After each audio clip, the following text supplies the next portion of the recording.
Le jour du Seigneur par opposition au jour du sabbat et le dimanche. Le terme jour du Seigneur est utilisé aujourd'hui. Le terme sabbat n'est utilisé qu'une seule fois dans les Écritures. Apocalypse 1,10 nous dit « Je fus ravi en esprit au jour du Seigneur, et j'entendis derrière moi une voix forte, comme le son d'une trompette. » Puisque l'apôtre Jean ne précise pas la signification de jour du Seigneur, nous pouvons supposer que son public cible les chrétiens du 1er siècle. Il connaissait déjà l'expression. Le jour du sabbat a été institué par Dieu pour la nation d'Israël afin de commémorer sa délivrance d'Égypte, Deutéronome 5,15. Le sabbat commençait le vendredi au coucher du soleil, se terminait le samedi au coucher du soleil, et devait être un jour de repos complet de tout travail, symbolisant le repos du Créateur le 7e jour. Genèse 2, 2, 3, Exode 20, 11, 23, 12. Le sabbat était un signe spécial pour les Israélites qu'ils avaient été mis à part en tant que disciples du Dieu très haut.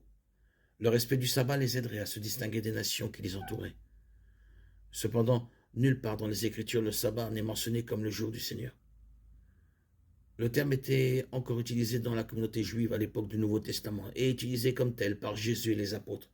Matthieu 12, 5, Jean 7, 23, Colossiens 2, 16. Le dimanche est le jour où Jésus-Christ est ressuscité des morts, un acte qui a séparé à jamais le christianisme de toute autre religion. Jean 21. Depuis lors, les croyants se rassemblent le premier jour de la semaine pour célébrer sa victoire sur le péché et la mort. Acte 27, 1 Corinthiens 16, 2. Même si le jour du sabbat a été désigné par Dieu comme un jour saint, Jésus a démontré qu'il était le Seigneur du sabbat. Matthieu 12, 8.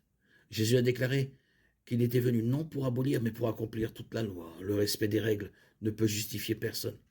C'est seulement par Jésus que l'humanité pécheresse peut être déclarée juste. Romains 3, 28.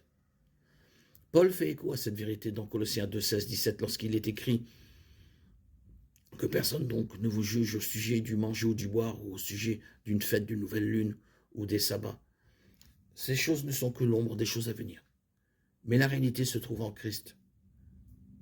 Le jour du Seigneur est généralement considéré comme le dimanche, mais il n'est pas l'équivalent direct du sabbat juif. En d'autres termes, le dimanche n'est pas le sabbat chrétien. Bien que nous devions réserver un jour pour nous reposer et honorer le Seigneur qui est mort et ressuscité pour nous, nous ne sommes pas sous la loi. Romains 6, 14, 15.